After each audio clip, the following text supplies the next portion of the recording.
সফলতা ভাগ্য নয়, এটি প্রচেষ্টারই ফল।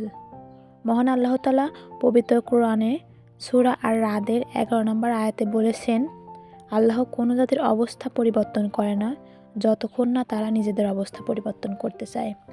আসসালামু আলাইকুম, আপনারা সবাই কেমন আছেন? আশা করি অনেক বেশি ভালো আছেন। আমিও আলহামদুলিল্লাহ ভালো আছি। আজকে আলোচনা করব বাংলা ব্যাকরণ কিভাবে পিলির সাথে রিটেনের কম্বাইন্ড প্রিপারেশন নেবেন। আমি কিভাবে নিয়েছি। পিলি এবং রিটেন বাংলা ব্যাকরণের 7 থেকে 8টা টপিক মিল রয়েছে। এগুলো যদি একটু টেকনিক্যালি পড়াশোনা করা যায় তাহলে একই সাথে প্রস্তুতি নেওয়া যায়। এখন আগের মতো বিসিএস পরীক্ষা অনেক ধীর গতিতে হচ্ছে না, একটু দ্রুতই হচ্ছে। তো পিলির পরে রিটেনের প্রস্তুতির সময় খুব কম। যারা পিলি প্রিপারেশন নেবেন এবং হাতে সময় আছে তাদের উচিত হবে পিলি এবং রিটেন কম্বাইন করে পড়াশোনা করার।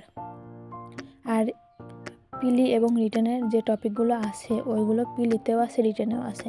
তো পিলির সময় একটু বিস্তারিতভাবে পড়ে নিলে আপনার রিটেনের সময় আর ওই টপিকগুলো নিয়ে আবার নতুন করে পড়তে হবে না, যে এইটা কি ওইটা কি নতুন করে আবার পড়া শুরু করতে হবে না। আপনি এখন থেকেই প্রস্তুতি নেবেন পিলি এবং রিটেন আঙ্গিকে, তাহলে আপনার ওই সময় শুধু রিভিশন দিলেই চলবে। আর এটা করলে আপনার পিলিতেও প্রশ্ন ভুল হওয়ার সম্ভাবনা খুব কম থাকবে, কারণ আপনি যদি বিস্তারিতভাবে পড়েন, পিলি পরীক্ষায় যদি ভিতর থেকেও কোনো কোশ্চেন আসে আপনি সেটা পারবেন। তো আমি পিলি এবং রিটেনের কীভাবে প্রস্তুতি নিয়েছি সেটা বলি। পিলি আর রিটেনের যে টপিকগুলো মিল রয়েছে সেগুলো হলো বাগধারা, প্রবাদ প্রবচন, বাক্য, বানানো বাক্য শুদ্ধি, শব্দ, প্রকৃতি প্রত্যয়, সমাস, উপসর্গ। এই টপিকগুলো যদি আপনি পিলির সাথে রিটেনের বিস্তারিতভাবে প্রিপারেশন নিতে পারেন তাহলে আপনি অন্যদের থেকে অনেক অংশে এগিয়ে থাকবেন।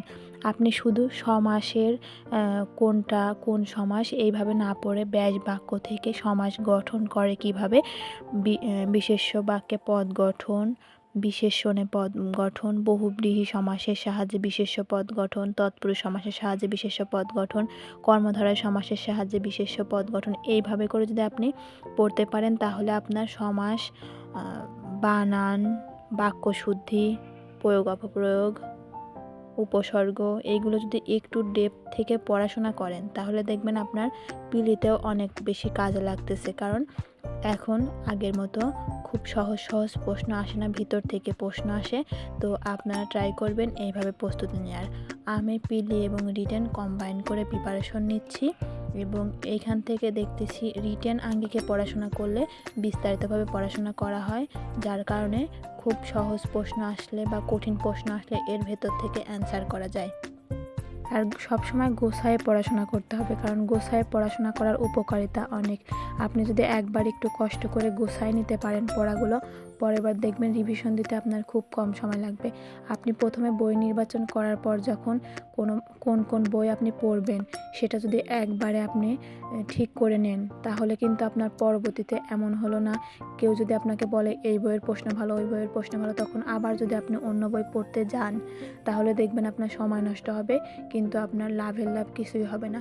তার থেকে আপনার প্রস্তুতির প্রথমে আপনি 2টা বই 3টা বই বা একটা বই, যে কয়টা বই আপনি পড়তে চান, প্রথমে আপনার কাজ হবে সবগুলো বই একসাথে নিয়ে একটা টপিক ধরে ওই টপিকের কোন কোন বইতে কী কী প্রশ্ন বা কী কী ধরনের লেখা আছে ওইগুলো দেখে তারপরে আপনার এক জায়গায় করে আনা। এক জায়গায় করে আনলে পরে আপনার কি হবে, পরের বার যখন পড়তে যাবেন আপনার 3 ভাগের 1 ভাগও সময় লাগবে না, তার থেকেও কম সময় আপনার প্রিপারেশন হয়ে যাবে। আর শুধু পড়লে হবে না, রিভাইজ যে যত বেশি দিতে পারবে তার প্রস্তুতি তত বেশি এগিয়ে থাকবে। তাই আপনাদের উচিত হবে একটু সব বিষয় গুছিয়ে প্রিপারেশন নিয়ে বারবার রিভাইজ করা। এইভাবে বাংলা ব্যাকরণের প্রস্তুতি নিয়ে দেখেন, অনেক বেশি উপকৃত হবেন। আর আমার ভিডিওটি করা একমাত্র উদ্দেশ্য হলো কিভাবে শর্টকাট না পড়ে বিস্তারিতভাবে পড়াশোনা করলে আপনি বেশি উপকৃত হবেন এইটা, আর নানান প্রতিকূলতার মধ্যেও কিভাবে নিজে যদি চান প্রস্তুতি নিতে পারেন, যে কোনো কিছু করা সম্ভব সেইটা বোঝানোর জন্য। তো তো আমার ভিডিওটি যদি ভালো লেগে থাকে তাহলে লাইক, কমেন্ট, শেয়ার করে পাশে থাকবেন। আর যদি এ বিষয়ে কোনো তথ্য জানার থাকে তাহলে কমেন্ট করবেন, আমি রিপ্লাই দেওয়ার চেষ্টা করব। তো আজকে এই পর্যন্তই, ভালো থাকবেন, আল্লাহ হাফিজ।